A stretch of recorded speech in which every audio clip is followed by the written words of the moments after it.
en común. En los psiquiatras el abuso de sustancias es muy alto también, pero más que todo a expensas de alcohol. Nosotros no somos tan sofisticados, ¿no? Pero además hay otra cercanía pues horripilante, que es que los dos especialistas que más se matan, ¿sí?, son los anestesiólogos y los psiquiatras. A veces en Estados Unidos primero los psiquiatras, después los anestesiólogos. En el estudio de México y de Guatemala son primero, ¿sí?, los anestesiólogos y después los psiquiatras. Sabemos de esto, pues en esto hay mucho, la gente tapa las cosas, los psiquiatras se matan bastante, las razones son distintas a las de los anestesiólogos, o son las mismas, sería como la primera pregunta a hacerse. ¿Qué hay en común entre un psiquiatra y un anestesiólogo? ¿Qué es lo que nos une siniestramente en este caso, digamos, para hacer que tengamos esa proclividad lamentable a lo que acabo de mencionar? O sea, no hablemos de otras, ¿sí?, que compartimos con todos los médicos. Por ejemplo, que mientras más alto es el rango académico que alcanza un sujeto en la profesión médica, más probable es, si es un varón, ¿sí?, que tenga más de 2 y a veces más de 3 matrimonios, ¿sí?, ¿no? ¿Qué tan probable es, en el caso de las doctoras, de las colegas, ¿no?, la frecuencia con que se quedan simplemente solas? ¿No es cierto? Es el precio que pagan las mujeres por ser inteligentes y profesionales y doctoras y especialistas y subespecialistas, es quedarse solas. Más en estos países de cultura machista, en donde la inteligencia femenina es un defecto de entrada. O sea, los hombres necesitan mujeres que abran la boca, que le digan, ay, sí, no, que no lo contradigan nunca, bueno, etcétera, etcétera. Pero bueno, entonces, digamos que el asunto tiene que ser planteado así, livianamente, entre otras cosas, porque si no terminan ustedes de aquí buscando consulta conmigo y el consultorio está cerca. Pero esa no es la idea es que podamos hablar de esto que es preocupante y es grave en el mejor tono posible. ¿Sí? Hay que hacer una primera referencia a una noción que es familiar a todos, que es la noción de personalidad. La personalidad es el conjunto de rasgos psicológicos que nos individualizan, que nos hacen especiales, que nos hacen singulares, mejor dicho. Por eso no hay dos seres humanos iguales, todos somos únicos, ¿no? Pero somos únicos gracias a una combinación única cada vez de los mismos rasgos, ¿sí? Como pasa en la combinación genética, son los mismos genes, pero cada combinación es única, ¿sí? Y obviamente todos apreciamos esa singularidad, ¿sí?, que nos hace ser distintos de todos, a la vez que nos hace ser similares a todos. Pero, digamos, hay cuatro elementos fundamentales que determinan el estilo o la estructura de la personalidad. Un primer elemento es el estilo defensivo del sujeto, digamos, los mecanismos de adaptación y defensa que utiliza, ¿sí? Otro es el monto del narcisismo y de lo narcisista. Otro es la inteligencia. O sea, un sujeto, mientras más inteligente es, suele ser más singular, entre otras cosas porque la inteligencia, cuanto más elevada es, pues más escasa es. A ver si me explico. Un sujeto con más de 140 de coeficiente intelectual es más o menos uno de cada 90.000 nacidos vivos, ¿sí? Un sujeto con un coeficiente por encima de 130 es más o menos uno de cada 52.000 nacidos vivos, ¿sí? En Colombia eso debe ser aún más bajo, porque el 25% de nuestros niños ingresan desnutridos a la escuela y ya han sufrido un daño cerebral irremediable que los convertirá para siempre en celadores y asistontas y tontonieles, o sea, ¿sí? ¿Entiendes? Eso, además, algún colega bien cínico decía que la desnutrición es buena porque le garantiza a la clase media y alta de todos estos países de hambre, ¿no?, la provisión suficiente de asistontas y tontonieles para que no haya que hacer oficio doméstico, ni cuidar del edificio, ni ni estar en una caseta muerto de frío cuidando los bienes de otro, ¿no? Pero bueno, en todo caso, ¿sí?, la inteligencia es otro elemento. Otro es la unidad y coherencia de la estructura. Es una peculiaridad, digamos, de la estructura misma de la personalidad. Mientras más coherente sea esa estructura, mientras más unitaria sea, mientras menos fisuras o porciones aisladas o no incorporadas tenga, pues se supone que es mejor, más sana, digamos. Yo no voy a hablar de las dos últimas, voy a hablar fundamentalmente de la segunda, voy a hablar del narcisismo como un elemento esencial de la construcción de la personalidad. Porque eso es algo que tiene mucho que ver con lo que hacemos y con lo que nos pasa, ¿sí? Digamos, como seres humanos, como médicos, como especialistas y como especialistas en particular de estas especialidades. El mito de Narciso lo conoce todo el mundo, lo recuerdo rápidamente, ¿sí? Narciso era un muchacho, un hombre joven, extremadamente bello, enormemente bello, bello hasta la desmesura. Era tan lindo que las mujeres se enamoraban de él con solo verlo, y los hombres también. Pues, quiero decir, algunos hombres, o sea, se enamoraban de él muchísimo, ¿sí?, porque era divino, ¿sí?, era preciosísimo. Y él era indiferente frente a todo el estrago que causaba a su alrededor, ¿no es cierto? Él iba de pueblo en pueblo, ahí se supone, pues en la Grecia mitológica, y todo el mundo se enamoraba de él. Incluso algunos se suicidaban, ¿no?, en la desesperación de que él ni siquiera los determinaba, ¿sí?, los ignoraba. Y entonces llega, en ese peregrinar, llega a un río ahí, a un arroyito, y entonces se ve. No, esto hay que señalar una cosa que pues ahora nos parece que no tiene, que sería imposible, y es que no había espejos, ¿sí? O sea, los espejos llegaron como tales a Occidente bien avanzado el siglo IX, X después de Cristo, ¿sí? Había superficies pulidas de piedra y tal, generalmente negras, de obsidiana, que usaban como espejo en Egipto, y también los aztecas, pero no había espejos. El espejo, que es un adminículo barato y que prolifera en todos los sitios en donde el narcisismo es necesario. En los gimnasios, ¿no han visto? Los gimnasios están llenos de espejos por todas partes. Bueno, entonces, él se vio ahí y vio un muchacho divino y se arrojó a apresarlo, a abrazarlo, y en el intento se ahogó, y entonces al morir lo convirtió algún dios, no me acuerdo cuál, o una diosa, era en una flor que se llama narciso. No hay aquí, es una flor de clima templado, azul, que crece a la orilla de los ríos. Pero ¿cuál es la pepa del cuento? La pepa del cuento es que si tú estás demasiado centrado en ti mismo y en tu propia belleza, eso te deja solo y finalmente te mata, ¿sí?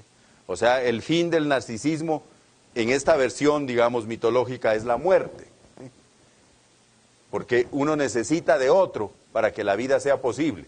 Para que la vida continúe, uno necesita de un otro, una otra, pues si uno es otro. Bueno, ¿sí? Ahora, muy bien, el asunto es que ese es el mito que toma Freud para hablar del narcisismo. Y él escribió 3 ensayos sobre el narcisismo, y 2 más dicen que los escribió, pero se perdieron, nunca han aparecido, ¿sí? Pero el asunto es así. Una porción de la energía vital de uno está unida a uno mismo, ¿sí?, y está ligada al cuidado de uno mismo. O sea, se origina en los instintos de supervivencia, en el instinto de supervivencia individual, ¿sí? Todos queremos vivir y sobrevivir. Y un derivado de ese anhelo de supervivencia individual es lo que llamamos el narcisismo. Un narcisismo secundario, hay otra fuente de narcisismo que se llama secundaria, porque proviene de una fuente externa, que es la madre, ¿sí? La mamá lo cuida a uno. La mamá lo cuida a uno amorosamente, cariñosamente, cuidadosamente, digamos, sí, minuciosamente, desinteresadamente, entre comillas. ¿Por qué? Porque uno es la mitad de ella. O sea, el 50% de los genes que porta cada uno de nosotros es de la mamá, el otro 50% es del papá. Pero a quien le consta con absoluta certeza que son de ella, es a ella. ¿Sí? Quiero decir, también hay otras razones por las cuales las mujeres están mucho más unidas al resultado de su esfuerzo reproductivo. Y es que el esfuerzo reproductivo femenino es con mucho, desmesuradamente mayor que el del hombre, en términos biológicos. El esfuerzo reproductivo masculino es nada. Según dicen los que se dedican a esas cosas, 3 tramos de 10 escalones cada uno, subidos a buen paso, es lo que uno gasta en energía en un acto reproductivo exitoso, o no. ¿Sí? Ahora, en cambio las mujeres no. Cuando el acto reproductivo masculino termina y el sujeto le dice desdeñosamente, vístase que la llevo, ¿no es cierto? En ese momento el esfuerzo reproductivo de esa pobre criatura apenas está empezando. ¿Sí? Y son 9 meses de embarazo, 3 kilos de niño, 1 kilo de placenta, ¿no es cierto? 10 meses de lactancia, todos los riesgos, la hemorragia, bueno, todo. ¿Sí? En cambio el esfuerzo reproductivo masculino es biológicamente desdeñable. ¿Sí? Biológicamente desdeñable. ¿Sí? Pero bueno, en todo caso las madres cuidan a sus hijos. Y los cuidan mucho. Y el niñito, ese niñito que se siente cuidado y que crece cuidado y mimado y amado, ¿sí? Siente que si esa mujer, que es su mamá, que a él le parece tan maravillosa, tan extraordinaria, dedica tanto tiempo, esfuerzo y cariño a él, es porque él debe ser un sujeto extraordinario. Porque no sería comprensible que una mujer tan maravillosa como la mamá del bebé apreciara tanto a un pedazo de basura, ¿no es cierto? Entonces es lo que siente, el niñito siente, en proporción directa al cariño que su madre le tiene, que es muy importante, y que es muy lindo, y que es muy valioso, y que tal, ¿sí? A medida que uno va creciendo, pues los cuidados maternos directos, el cuidado, el maternaje directo, el holding y el handling de Winnicott, van cediendo, y en algún momento que uno no recuerda con claridad, pero que ocurre alrededor de los 6 años, 8 años, en las nenas de pronto un poco antes que en los niños, pues la mamá deja de bañarlo a uno, y la mamá deja de cepillarle los dientes a uno, y por allá a los 4 años a las niñas y a los 2 y medio, a los 4 años a los niños y a los 2 y medio a las niñas, ya deja de limpiarles la cola, y porque ya la niñita aprende, incluso la mamá entra y dice, te limpio, y dice, no mamita, yo solita, no. Y en cambio al tipo hay que seguirle limpiando la cola a veces toda la vida, ¿me entiendes? ¿Sí? Somos más torpes, de maduración más lenta, de motricidad fina, dificultosa, en fin, ¿sí? Y entonces ya, pero finalmente un día cualquiera ya no lo atienden a uno más. Pero si ustedes piensan un poco en lo que hicieron hoy, ¿sí? Esta mañana, cuando se levantaron, ¿qué hicieron? ¿Sí? ¿O qué hicimos todos? Nos levantamos, ¿sí? Nos fuimos para el baño, ¿sí? Micción matutina, ingreso a la ducha, ¿sí? Baño, enjabonamiento minucioso, ¿no es cierto? Como le enseñó a uno la mamá. ¿Quién le enseñó a enjabonarse? La mamá. ¿Sí? No, detrás de las orejas, dice uno, ¿no? En el cuello, dice uno, oye la voz todavía de la señora, ¿no? ¿No es cierto? No, después de eso, enjuaga, hijo, entonces se enjuaga uno minuciosamente también, séquese, y se seca uno bien, y se sienta ahí a un ladito en la banquita que tiene uno ahí, que ya no es tan fácil secarse los dedos, entre los dedos de los pies después de los 30 años. Pero uno se sienta, ya pasé la tarea, dice, no, ¿para qué? Para que no le den hongos, mijo. No, allá sigue sonando esa voz, y uno cuida de sí mismo, ¿sí? Y cuida de sí mismo razonablemente, ¿sí? En proporción directa a esos cuidados recibidos, ¿sí? Y en proporción directa al aprecio que uno haya logrado tener de sí mismo, ¿sí? Bueno. Entonces, ¿qué de esta cosa así rápida que se desprende? Que hay un narcisismo sano, que hay un narcisismo bueno, que hay un narcisismo deseable, ¿sí? Que qué bueno que todos seamos narcisistas en la justa medida, ¿sí? Porque ese narcisismo sano es la fuente de la autoestima, es la fuente del autocuidado eficaz, ¿sí? Es lo que hace que usted vaya a tiempo, a donde el colega, ¿no? Cuando uno se está allá bañando y entonces se ve aquí una cosa, y uno no se lo puede ver, dice, ¿qué es? Entonces le pregunta, mija, ¿qué es esto? Mire, no sé, no tenías eso. Dices, no, no tenía, no, nuevo. ¿Y cómo es? Dice, no, pues hay un lunarcito. Ah, bueno, entonces yo ahora más tarde voy a donde la dermatóloga. Y va uno allá y le dice, sí, está como grisecito, lo tenía, no, quítamelo. Se lo quitan enseguida, listo, ya. Y a los 4 días dicen, melanoma, in situ, ¿no? Melanoma in situ, mijo, acabas de salvar la vida. Si te descuidas 15 días más, te dice la colega, de pronto, ¿no? Te friegas. Claro que hay que seguirte haciendo de vez en cuando unas plaquitas, en fin, pero te salvaste, esa es la diferencia. Que el bultico que te toca sea inmediatamente atendido y cuidado es cuestión de narcisismo sano. Que tengas la dignidad personal suficiente como para rechazar cualquier propuesta indigna es parte del narcisismo sano, ¿no? Que cuando a ti te dicen, oiga doctor, mire, esto lo podemos arreglar, usted diga que se dañó la máquina y salimos de este doctor que es tan engorroso para el país, o sea, mire, hay una buena plata para usted, hagamos alguna cosa de estas, en fin, eso que le hace a usted rechazar lo indigno, eso que le hace a usted decir no cuando le ofrecen el 10% por la comprita, ¿no? Esas cosas son eso, narcisismo sano. Pero también hay un narcisismo patológico que es por más, que yo creo que es, con muchos otros psicoanalistas, que es verdaderamente la enfermedad del siglo.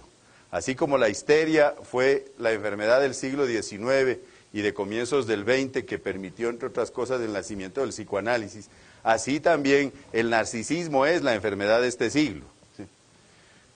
O sea, el narcisismo está ahí, por donde lo veamos, toda esta adoración de la imagen, todo este auge de la cirugía plástica, todo este desborde de las preocupaciones por parecer joven, por negar el paso de los años, por teñirse los pelos, por implantarse pelo cuando se le ha caído a uno, por implantarse prótesis peneanas para no quedar mal, o sea, todo este empeño patético en negar el progreso de la edad y la vejez y la muerte, que es la peor de todas las heridas narcisistas, la afrenta mayor. Llegará un día en que ninguno de nosotros esté aquí.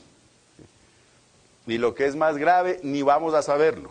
Y lo que es más grave es que tampoco a nadie le vamos a hacer falta verdaderamente, ¿no? Y que dentro de 80 años o 100 años, cuando encuentren por ahí una fotografía de uno en una caja vieja, un sobrino nieto de uno que se está casando y organizando las cosas para irse, y le ahí esta foto, le dirá a la mujer, quién sabe, yo no sé si era mi tío abuelo o mi bisabuelo, como que era médico. ¿Y qué? Dice, ¿qué, la rompo? Sí, dice, rómpela. Y ahí desaparecerá el último vestigio que quedaba de usted en la tierra, ¿sí? Sin pena ni gloria, ¿me entienden? O sea, asumir la finitud de la existencia individual como una cosa verdadera, que elimina para siempre el yo, es una herida narcisista insoportable. Frente a esa herida narcisista, obviamente, se levantaron toda clase de creencias, ¿sí? O sea, la idea es esta, miren, los templos que el narcisismo levantó en su afán desesperado de no fenecer, pues ahí están. Por ejemplo, las catedrales góticas, allá en toda Europa. Esos sí son monumentos del narcisismo humano desesperado ante la evidencia de la anulación próxima, ¿sí? Haciendo catedrales para asegurarse el ingreso al cielo y la eternidad. Cuando escabe la cultura bogotana, dentro de 500 años, o la cultura de cualquier ciudad contemporánea de ahora, los templos serán los gimnasios, ¿sí? Y los arqueólogos dirán, pero qué extraños eran estos tipos, miren la cantidad de aparatos, algunos de ellos no se sabe para qué servían. Algunos colegas de la Academia Arqueológica de Roma opinan que eran aparatos de tortura, otros opinan que eran aparatos de... Y la proliferación de espejos probablemente apunta a algún culto extraño, ¿no es cierto? Sí, o sea, los monumentos del narcisismo de hoy son los gimnasios. Pero también hay una patología narcisista por narcisismo menos, ¿no es cierto? Que es trágica, no cuidar de sí mismo, ¿sí? ¿No? Y no cuidar de sí mismo es un abanico muy grande, ¿sí? El doctor Calabrese estaba hablando de algo de eso también y al final él dijo, por ahora queda una cosa individual, ¿sí? Mientras las legislaciones se arreglan, la ley 100 se reforma, el mundo se vuelve bueno y tal, no, yo le sugiero, dice él, que hagamos una cosa individual, tratemos de no trabajar más de 10 horas, tratemos tal, incluso toma un tono admonitorio así de mamá preocupada, porque le dice, tratemos de hacer tal cosa, ¿me entiendes? ¿Sí? Como la mamá le diría a uno, mijito, estás trabajando mucho, mira, estás flaco, mira que tu mujer la han visto mucho en el club sola, mira, mijito, no sé, le dicen cosas, ¿no es cierto? Bueno, entonces, muy bien, ese es el asunto, o sea, el narcisismo menos daña, tanto como el narcisismo más. El narcisismo menos te daña a ti, el narcisismo más daña a los cercanos a ti. Y el preciso y exacto es el bueno para ti y los otros. ¿Sí? Muy bien. ¿Qué hace que uno se haga médico? Fuera del obvio.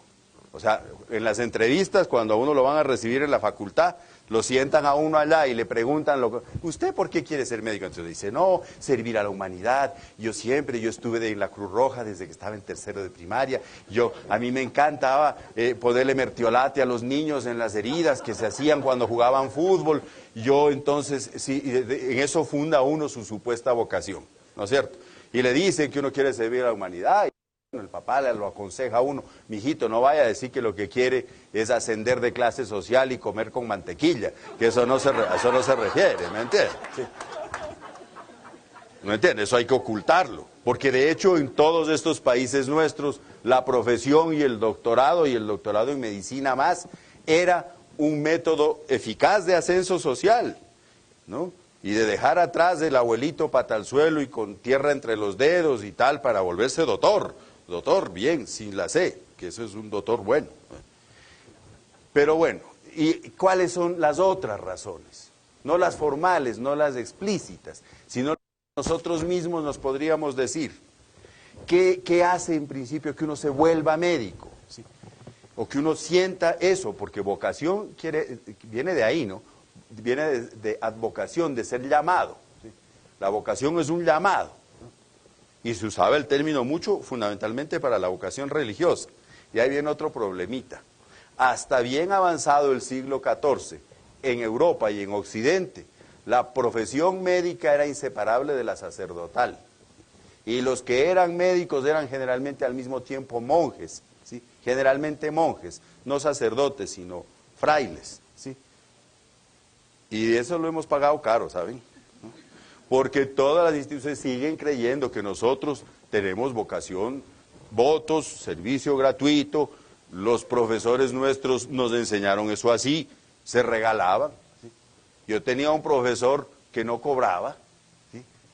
Y al final del año entonces le llamaban de la secretaría que tenía 11 cheques del sueldo acumulados.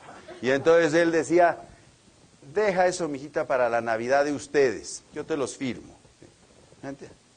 Era así, lo podían hacer, muchos de ellos, probablemente porque tenían una sólida clientela privada, ¿no? Pero bueno, si hay ese elemento ahí, o sea, hay un elemento ahí de altruismo, ¿sí? O sea, yo creo firmemente que una de las porciones, digamos, implícitas y sanas de la vocación médica es el altruismo. ¿Saben qué es el altruismo desde el punto de vista biológico? ¿Sí? El altruismo es un comportamiento que le llamó la atención a Darwin y a sus discípulos, pero que le llamó aún más la atención a Konrad Lorenz, el padre de la etología. Y es más o menos así, están 15 o 150 pajaritas de esas que él estudiaba, las chovas, que son unos pájaros negros que se parecen a los cuervos, pero que tampoco hay aquí. Todos esos pájaros elegantes y flores elegantes no hay aquí, todas son de allá de Europa. Entonces, esas chovas están ahí en un árbol comiendo o lo que sea y ven un gato, ¿no? Y la primera que lo ve, grita, chilla, alarma, pi, pi, lo que sea. Yo no sé cómo es la alarma de la chova, pero... Y ya. Y entonces, ¿qué pasa? Que todas levantan el vuelo y se van. Pero la que gritó primero es la que generalmente se la come el gato, porque ahí se la puede ubicar perfectamente. Entonces, de alguna manera, ella sacrifica su vida. ¿No? Qué altruismo lindo eso, ¿no? Sacrifica su vida para la supervivencia de la manada. Una de las paradojas fundamentales del neodarwinismo es esa, de cómo las especies altruistas, ¿sí?, superviven precisamente gracias a la disponibilidad de todos sus miembros a hacerse matar si es necesario por la supervivencia de la manada. Y es en consecuencia un comportamiento genéticamente determinado, porque las chovas no son cristianas, en eso tenemos claridad absoluta, ¿sí? ¿No? Y entonces, ¿qué pasa? Eso es instintivo, ¿me entienden? Eso es instintivo. Si ahorita entrara aquí una culebra o algo, el primero que la vea, sin poderlo evitar, dice, uy, mire la culebra. Y es probable que ese gesto haga que lo muerda a él antes que a los otros, ¿sí? Pero así somos, y eso es una cosa instintiva. Aun cuando eso tiene un fundamento instintivo, el altruismo existe como una magnitud real, estimulada activamente por las sociedades y por las instituciones sociales, ¿no es cierto? Ser altruista es premiado. Pero muy bien. ¿Y qué hay más de ser médico? A la gente normal, a la gente corriente, o sea, a los no médicos, ¿no? Si le dice a alguien, ¿sí?, que hay un señor que se le cayó una varilla, ¿no?, del piso 10º, que estaba en una obra y que la varilla le entró por el hombro y le salió a un lado del ano y que el tipo lo acaban de traer en un camión y que está vivo, ¿no?, toda la gente normal se va. Dice, no, qué horror, pobrecito, ay, no, yo no quiero saber nada, no me cuente, le dice la mujer a uno, no vayas a contar esas cosas terribles que tú me cuentas, no quiero saberlo, ¿no? En cambio a los médicos eso nos gusta, ¿no es cierto? Y uno va y dice, ¿dónde? Mira que en la 507 hay un paciente con un SIDA terminal, la cosa más espantosa, le sale un hongo de color azul verdoso por la oreja izquierda, ¿no? Entonces dice todo el mundo, vamos a verlo, camine, ¿no? Incluso le piden permiso para tomarle fotos, dice, no, esto es para mi archivo, qué hermosura, ¿me entiendes? ¿Sí? O sea, todas las cosas que a los seres humanos normales los escalofrían y los espantan, a nosotros nos atraen. Eso se llama sadomasoquismo inconsciente, ¿me entiende? Todos somos masoquistas en primer lugar, pero como el masoquismo no va solo sino con sadismo, hay algunos que hacen y que tienen cosas sádicas evidentes. Eso se mantiene subterráneo y se sublima. Todas esas cosas perversas, infantiles, de la sexualidad infantil de la que Freud habló, se subliman. Ese es el destino normal de esas pulsiones, la sublimación. El voyerismo, por ejemplo. ¿Cómo se sublima el voyerismo? Uy, usted sublime el voyerismo, se hace radiólogo. ¿Me entiende? Y entonces pasa toda su vida viendo por dentro a la gente, ¿me entiende? ¿Sí? ¿No es cierto? Allá, ¿no? ¿Qué más? ¿No? Usted sublime el voyerismo metiéndole tubos por los agujeros a todo el mundo, ¿me entiende? ¿Sí? Y lo mira por dentro y puede pasar horas enteras expulgando adentro un ángulo del colon que no se le da, ¿no? Hasta que dice, ve, ahí estaba el pólipo, dice el tipo, ¿no? Sí, así es. O sea, esos anhelos infantiles perversos de explorar el interior del cuerpo de la madre y el cuerpo del padre se satisfacen con todas esas cosas. Y además encima de eso a uno le va bien y le pagan y lo felicitan y uno pues no, es una persona respetada y respetable, en fin, ¿sí? Y lo hace con mucho gusto. Dice, pero le dice la mujer al tipo, dice, yo no entiendo, mijo, ya cuando tienen confianza con uno, empiezan a decirle cosas de esas. Dice, yo no entiendo, mijo, por qué a ti te gusta eso, pero ¿qué te puede gustar de meterle un tubo, ¿no?, a un tipo por la boca allá y explorar allá adentro y en los bronquios y los mocos y las lesiones? Y entonces dice, no, encontré una lesión divina, dice el tipo, pero ¿cómo así? Sí, toda así como una remolachita, así roja, sangraba al menor contacto, pero linda, le tomé 2 fotos, mira, yo creo que es un cáncer, qué hermosura, ¿sí? ¿No? ¿Me entienden? ¿Eso es qué?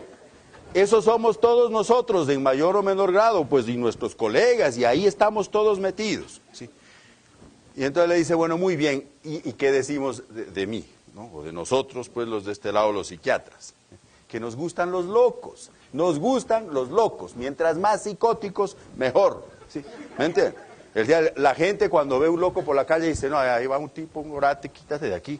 No cogen, volteemos, nos rompe el carro, mira, tiene un ladrillo en la mano. En cambio el tipo, no, el psiquiatra le gustan los locos, ¿sí? O sea, elige eso es un elemento esencial. ¿A ustedes qué les gusta? ¿Sí? Dormir a un sujeto, ¿no es cierto?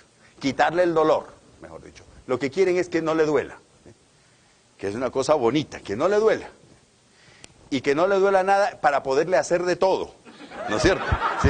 Es que esa es la cosa, ¿sí? Claro que tú mismo no le puedes hacer, porque es que el que hace es el colega que hace cirugía. Entonces, pero tú te sientas allá y miras, ¿no? Uno los ve a ustedes ahí de vez en cuando cuando la cosa está buena, ¿no? O sea, cuando la cosa está mal, ¿no? Entonces, no, empiezan a mirar así por encima, ¿no? Yo me acuerdo ahí de un par de profesores míos de anestesia, a los que quiero mucho y están vivos todavía, felizmente, ¿no? Que ellos hacían, yo decía, cuando fulanito se para, ¿no? Uy, carajo, coleguita, decía, uy, coleguita, no, eso está bien, coleguita, y volví se sentaba y decía, esta vaina está grave, ¿no? ¿Entiendes? Pero eso es así, ¿me entiendes? Así funciona eso. Muy bien. Fíjese esto, si a uno le gusta, si a uno le gusta verdaderamente lo que hace, probablemente le va bien. Pero aquí surgen una serie de cosas. A mucha gente no le gusta. Mucha gente no se hizo médica porque quisiera ser médico, sino para ascender socialmente. Mucha gente se hizo médica simplemente porque tenía un tío médico.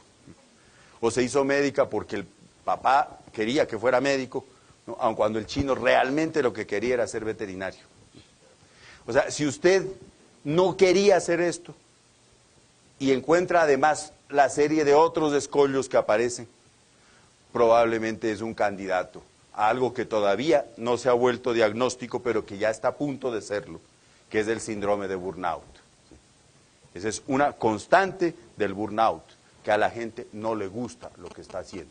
¿Saben que el burnout es una entidad que fue descrita por una enfermera jefe, que la describió en enfermeras que trabajaban en las unidades de cuidados intensivos, ¿sí?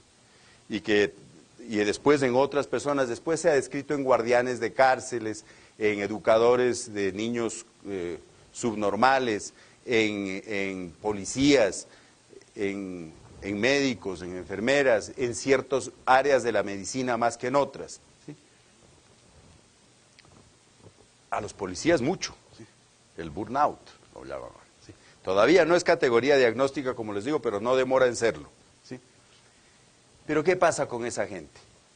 Una cosa que es una constante para la mayoría de los burnout estudiados, ¿sí? En una serie grande que hicieron los ingleses, es que esa persona no quería hacer eso, no le gusta hacer lo que hace. Claro que es difícil que a alguien le guste ser guardián de cárcel, ¿no? Pues eso tiene su problema también, ¿sí? O sea, todos queríamos ser médicos, puede que la gente diga sí. Y además todos queríamos ser anestesiólogos, ¿eso era lo que queríamos o fue porque fracasamos 3 veces en entrar a cirugía? Y la única forma de quedar más o menos cerca de la rajadura fue ser anestesiólogo, ¿sí? ¿Me entienden? ¿Fue verdad eso? O sea, y si es eso lo que usted quiere de verdad, ¿verdad? Si es cierto que eso es así, probablemente está bien protegido, si no, no. Pero agréguele más cosas, ¿sí? A eso. El ejercicio existe características de este salón. Me imagino que lo escogieron por eso, porque les recuerda los ámbitos habituales, ¿no es cierto? ¿No? Las cosas verdes, ¿no es cierto? La luz esa, ¿no? Blanca, bajito, caliente, ¿no? Encerrado, ¿no es cierto? Así, eso está bueno, ¿sí? ¿No es cierto? Puertas de vaivén, dice, este sitio me gusta para el Congreso, ¿me entiendes? Lo escogieron por algo, ¿me entiendes? Eso no es por azar. Y entonces, ¿qué más? Después de eso, están ahí, con una responsabilidad desmesurada, con la vida de alguien en las manos, literalmente, no es figurado. Ningún otro tiene tanto la vida en las manos, ¿sí? Como el anestesiólogo. Yo, por ejemplo, no tengo la vida de nadie en mis manos, casi nunca o nunca, ¿sí? Pero ustedes sí. Si algo sale mal, lo más probable es que terminen siendo acusados, ¿sí? Todavía, después de los ginecobstetras, ¿sí?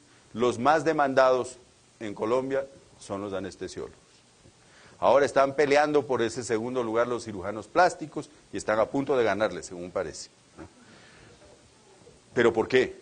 Porque los pacientes de cirugía plástica son pacientes enfermos de narcisismo más o de narcisismo menos, y entonces son insaciables.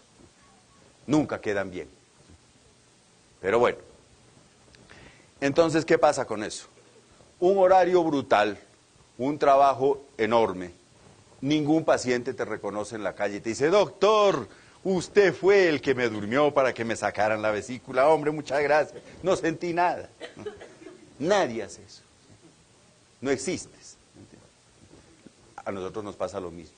Mis pacientes jamás se me acercan en un cóctel a decirme, doctor Santa Cruz, yo una vez más las gracias, usted compuso mi vida, es que realmente yo con esa limitación que tenía estaba muy fregado, doctor.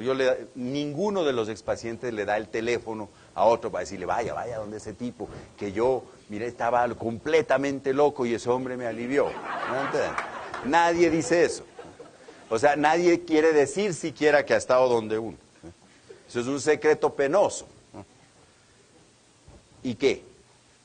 Y eso unido a lo que nos ha pasado a todos. Los sueldos, adiós. Yo conocí anestesiólogos que eran ricos y se hicieron ricos con el oficio. Y conocí muchos más ortopedistas que también. Y muchos cirujanos también bastante. ¿Sí? Y alguno que otro psiquiatra también. ¿Sí? Que se hicieron ricos. Eso se acabó. O sea, los sueldos son uniformemente míseros, estamos inevitablemente mal pagados, ¿sí? El Banco Mundial ya decidió que era un absurdo que gastáramos tanto en salud y que lo que hay que gastar es en otras cosas que produzcan más plata y no que produzcan simplemente alivio del dolor de alguien que de todas maneras está condenado. A veces sí. Ahora, si nos ponemos más finos, o sea, si nos ponemos más distantes, todos estamos condenados. De manera que gastar plata en gente que es toda premuerta, tal vez no tiene sentido. ¿Sí? ¿Me entienden? Lo que hay que gastar es en la productividad. Hay que gastar para que la gente, para que haya más dinero, para que la plusvalía se incremente. En eso es que hay que gastar. En una buena máquina que produzca muchas llantas por segundo. En el caso nuestro, en una buena máquina que produzca muchas balas por segundo. ¿Me entienden? O sea, cerca del 24% del Producto Total Bruto de este país se va en balas. ¿Sí? El 52% en la deuda. ¿Sí? Sumen. Lo que queda es para salud, educación, bienestar, carreteras y todo lo demás.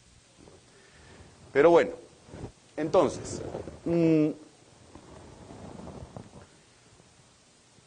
la gente que trabaja así, ¿sí? Se aburre, ¿sí? Se entristece, ¿sí? Se fatiga. Una cosa pésima que ahora me dicen que ya no pasa, es que inhalaban inevitablemente una cierta cantidad, ¿sí?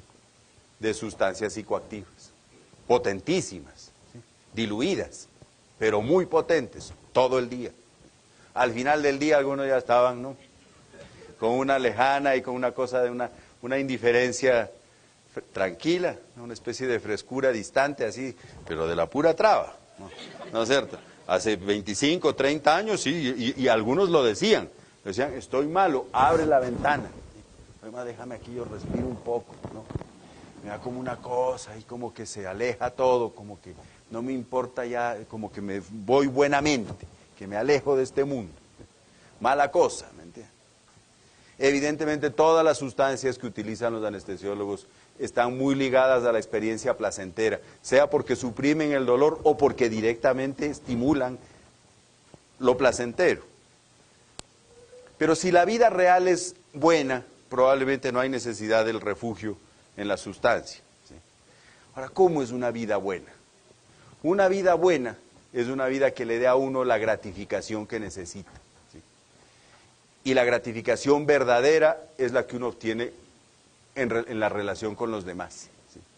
Pero una constante de la vida de los médicos y de los especialistas, y en particular de anestesiólogos y gente de alto rango, digamos, académico, es el fracaso de las relaciones maritales, las rupturas maritales. Miren, hay una tesis de grado hecha por unas niñas de la Universidad de los Andes hace como 10 años que mostró en 3 hospitales universitarios de Bogotá que mientras más alto fuera el rango académico de un médico, tenía probablemente más de 2 matrimonios. O sea, los tipos verdaderamente triunfadores tenían 3 matrimonios. ¿Sí? Los medianos 2. Solamente los infelices, ¿no es cierto?, se contentaban con 1. Un solo matrimonio, no, eso no, eso es de médico general, ¿me entendés? Eso es de médico general, de médico de pueblo, eso no, ¿me entiendes? Bueno, en fin, en todo caso, ¿sí? Es que es sorprendente eso, ¿sí? Pero ¿por qué hacen eso los médicos? ¿Por qué? Por la insuficiencia de la gratificación narcisística. Agregue usted a eso otra cosa que es una constante, que es la frecuencia enorme con que se dan relaciones, ¿sí?, amorosas en el entorno laboral. O sea, entre el colega y la jefe, y entre el colega y la otra colega, y la auxiliar, y la circulante, y todas, porque es que allí, ¿no?, hay una cosa curiosa, y es como si se despertara una necesidad mayor de buscar gratificaciones sexuales, incluso desdeñables en otras circunstancias, ¿me entiendes? ¿Por qué? Por la necesidad de obtener algo de gratificación frente a un trabajo repetitivo, peligroso, como hemos oído, es peligroso. O sea, lo que ustedes tienen es un trabajo peligroso. ¿Me entienden? Las compañías de seguros se lo pensarían 2 veces para darles póliza. Dicen, no, usted es anestesiólogo, de verdad, qué cosa. Bueno, le voy a dar la póliza, doctor, pero no se puede suicidar sino después de 15 años. ¿Me entienden? Sí, es así, ¿me entienden? Ahora, ¿cuál es el remedio de todo esto? Entonces diríamos, no, que hay que la ley 100, que la ley 100 hay que cambiarla. Uno tiene que buscar su remedio.